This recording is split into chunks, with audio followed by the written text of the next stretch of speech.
Assalamualaikum warahmatullahi wabarakatuh. Selamat datang di channel YouTube Safira, channel yang khusus membahas masalah umroh dan haji. Selamat ketemu lagi dengan saya, Andi Alamsyah, CEO Safira. Hari ini saya akan membahas sesuatu yang istimewa. Jika bahasan sebelumnya saya menceritakan step-step bahwa Arab Saudi akan membuka umroh secara bertahap, dan kali ini alhamdulillah per tanggal 1 November pemerintah Saudi sudah membuka keran umroh untuk masyarakat internasional, utamanya dari Indonesia. Dan jamaah Indonesia salah satu negara yang paling awal mendapatkan kesempatan umroh pada tanggal 1 November kemarin. Sebanyak 350 jamaah umroh dari seluruh Indonesia yang mewakili semua asosiasi dan mewakili puluhan pengelola travel kemarin berangkat menuju ke Jeddah. Dan di Jeddah sudah disambut oleh Kementerian Haji dengan prosedur dan lain-lain. Dan saat ini teman-teman kita, para penyelenggara umroh, sudah berada di kota suci Mekah untuk menjalankan karantina selama 3 hari. Apa yang membedakan antara umroh di masa pandemi ini dengan umroh di situasi normal? Oke, yang pertama. Tapi ini catat ya, ini sifatnya masih sementara. Jadi di fase 4 ini, pemerintah Saudi mengizinkan warga asing untuk melaksanakan ibadah umroh dengan syarat yang cukup berat. Yang pertama, usia jamaah yang bisa mengajukan visa umroh usia 18 hingga 50 tahun.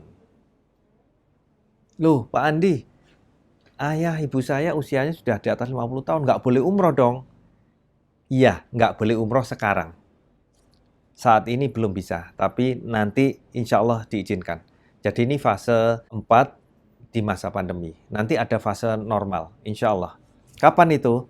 Yang kami dengar kemungkinan di awal tahun atau setelah vaksin COVID ini sudah mulai diberikan kepada penduduk di dunia ini. Kira-kira demikian. Jadi yang pertama usia. Yang kedua melakukan tes PCR. Maksimal 72 jam hingga tiba di Jeddah. Artinya 3 hari sebelum keberangkatan harus sudah mulai diambil sampelnya, kemudian hasilnya bisa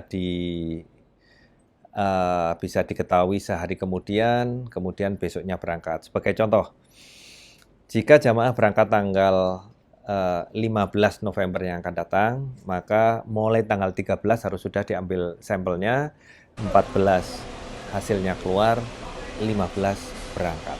Nah, kira-kira demikian caranya. Dan semuanya hasilnya harus negatif. Kalau positif bagaimana?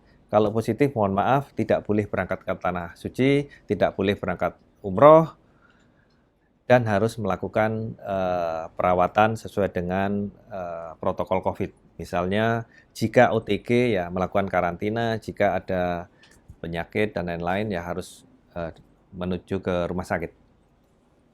Yang ketiga, penerbangan yang diizinkan hanya Saudi Arabia Airlines, dan itu pun berangkat dari Jakarta. Seperti Bapak Ibu sekalian tahu bahwa yang umroh ini dari seluruh Indonesia. Kami, Safira dari Surabaya dan mewakili masyarakat Jawa Timur, harus terbang dulu dari Surabaya ke Jakarta. Dengan pesawat domestik, kemudian lanjut dari Jakarta menuju ke Jeddah. Jadi pesawat yang diizinkan membawa jamaah umroh sementara ini hanya Saudiah. Dan itu berangkat dari Jakarta dan sementara turun di Jeddah, bukan di Madinah. Ya, karena regulasinya demikian. Setelah tiba di Jeddah, tentunya akan diperiksa yang pertama visanya. Apakah visanya valid atau tidak. Yang kedua, pemeriksaan sertifikat PCR. Jadi, PCR yang dilakukan di Indonesia bisa diterima oleh pihak yang berwenang di Arab Saudi. Kemudian dari Jeddah berangkat menuju ke Mekah. Di Mekah, jamaah harus tinggal di hotel yang sudah terverifikasi dan hotelnya itu range bintang 4 atau bintang 5. Jadi hanya beberapa hotel saja yang sementara diizinkan menerima jamaah umroh. Dan itu pun harus dilakukan karantina, jamaah tinggal sekamar hanya berdua dalam satu kamar, tidak boleh rame-rame, tidak boleh bertiga, tidak boleh berempat, hanya berdua dalam satu kamar. Dan selama karantina, kabarnya jamaah tidak bisa leluasa keluar kamar, ya, tanpa urusan yang penting. Ya, jadi mereka harus tinggal di kamar. Terus makannya bagaimana? Makannya akan dikirim oleh pihak hotel dalam bentuk à la carte, ya, mungkin box, mungkin piringan dan lain-lain. Tapi intinya dikirim ke dalam kamar. Jamaah tidak boleh melakukan aktivitas interaksi di luar kamar. Setelah karantina selesai, jamaah barulah berangkat menuju ke Masjidil Haram untuk melaksanakan umroh.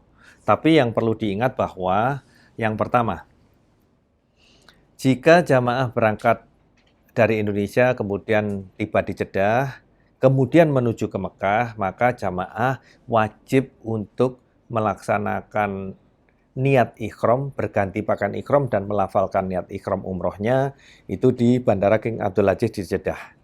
Jadi selama karantina, jamaah harus berpakaian ikhram dan menjaga larangan-larangan selama berikhram. Itu. Pak Andi, apakah boleh pergi ke Mekah tanpa berpakaian ikhram? Kami sudah melakukan diskusi, melakukan kajian bersama dengan para ustadz kami. Tidak ada dalilnya. Jadi kalau jamaah itu datang dari Indonesia menuju ke Mekah untuk melaksanakan umroh, harus mengambil mikot di King Abdul Aziz di Jeddah. Jika tidak dilakukan mikot, misalnya jamaah tidak melakukan mikot di Jeddah, tapi ke Mekah dengan pakaian biasa, tanpa niat, dan lain-lain, maka yang bersangkutan harus membayar dam, dan harus pergi ke mikot untuk melaksanakan niat umrohnya tersebut. Sedangkan bagi jamaah yang melafalkan niat ikhramnya di Jeddah, harus menjaga larangan-larangan berikhram selama dalam masa karantina. Tentunya ini cukup berat, ya. Larangan ikhram cukup banyak. Silahkan cari di link YouTube Safira yang nantinya akan kita berikan larangan-larangan selama berikhram. Oke, kembali lagi. Jadi setelah karantina selesai dan setelah diperiksa suhunya, kesehatannya tidak ada masalah, maka yang bersangkutan boleh melaksanakan umroh. Dan itu harus mendaftar dulu di aplikasi Etmarmah. Ada satu aplikasi yang sudah disiapkan oleh pemerintah Saudi yang mengatur kapan yang bersangkutan bisa melaksanakan umroh, jumlahnya, rombongannya minimal 50 orang dan dipimpin oleh mutawif dari orang Saudi. Dan dilakukan secara tertib, jamnya mulai masuk jam berapa dan diakhiri 3 jam setelah masuk ke Masjidil Haram. Tidak boleh lama-lama. Pelaksanaan umroh dimulai dengan tawaf, sa'i, diakhiri tahallul. Itu diberikan waktu hanya 3 jam dan hanya boleh dilakukan 1 kali. Besok mau umroh lagi, tidak boleh. Besok mau tawaf sunnah, tidak boleh. Mau pulang nanti tawaf wada, enggak boleh. Jadi cuma 1 kali. Kemudian apa aktivitasnya selama di Mekah? Misalnya tinggal di Mekah 6 hari. 3 hari karantina, 3 harinya ibadah. Setelah hari keempat umroh, besoknya atau malamnya bisa melakukan sholat fardu di Masjidil Haram. Itu pun harus menggunakan aplikasi. Tapi yang ini tidak seberat umroh. Kalau hanya sholat, itu kuotanya cukup banyak dan insya Allah semua bisa diterima dan boleh melakukan sholat di Masjidil Haram. Yang dilarang adalah turun ke lantai tawaf dan melaksanakan tawaf. Itu yang tidak boleh, hanya 1 kali melalui aplikasi tadi. Kemudian masalah ziarah. Jadi kegiatan ziarah atau city tour yang biasanya kita lakukan selama di Mekah, mengunjungi Jabal Rahmah, Arafah, Mina, Musdalifah, Jabal Sur, Jabal Nur, dan lain-lain. Hingga saat ini belum ada kabar yang pasti apakah diizinkan. Kalau Safira memang merancang, tapi boleh tidaknya kita tunggu laporan dari teman-teman yang saat ini ada di Tanah Suci. Mereka masih melakukan karantina, jadi belum bisa memberikan informasi tersebut. Kemudian setelah 6 hari di Mekah, jamaah meninggalkan Mekah menuju ke Madinah tanpa melakukan tawaf wada. Ya. Di Madinah sudah tidak perlu karantina lagi karena sudah dilakukan di hari pertama dan ketiga. Di Madinah bisa melakukan ibadah, itu pun dengan menggunakan aplikasi juga. Untuk sholatnya insya Allah tidak ada masalah, hanya menunjukkan barcode dan lain-lain. Tapi untuk berkunjung ke Raudhah, berkunjung ke makam Rasulullah, kabarnya itu harus menggunakan aplikasi dan itu sangat-sangat ketat, ya. Memang belum ada jamaah Safira atau jamaah Indonesia yang mencoba itu. Tapi para mukimin kami yang tinggal di Madinah, teman-teman kami yang mukim di Madinah melaporkan bahwa dia bisa setiap saat atau setiap waktu sholat melaksanakan sholat di Nabawi, tapi menuju ke Raudhah harus berdasarkan antrian yang ada di aplikasi tersebut. Kegiatan di Madinah juga sama, ibadah dan ziarah. Ziarah ini pun masih tentatif, kalau diizinkan ya dilakukan, jika tidak ya cukup melakukan ibadah di sekitar Nabawi dan di sekitar Nabawi.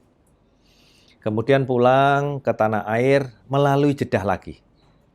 Tidak ada penerbangan dari Madinah melalui Jeddah lagi dan kembali lagi Jakarta. Yang perlu diingat bahwa pemerintah Indonesia mewajibkan setiap orang yang bepergian ke luar negeri dan akan kembali ke tanah air harus melakukan tes PCR lagi. Ini juga masih belum jelas. Di mana dilakukan, apakah di Madinah, apakah di Mekah menjelang pulang, atau di Jeddah menjelang pulang, selesainya berapa jam, berapa hari, biayanya berapa, ini juga belum jelas, ya. Kita masih nunggu konfirmasi kabar dari teman-teman yang ada di sana. Jadi kira-kira begitu gambarannya mengenai umroh di masa pandemi. Semoga bisa menjadikan referensi. Apakah Anda memang benar-benar niat mau berangkat dengan kondisi seperti ini atau nunggu dalam situasi normal? Semua pilihan pada Anda. Kalau Safira, paket pandemi ada, paket normal insya Allah juga ada. Terima kasih. Assalamualaikum warahmatullahi wabarakatuh.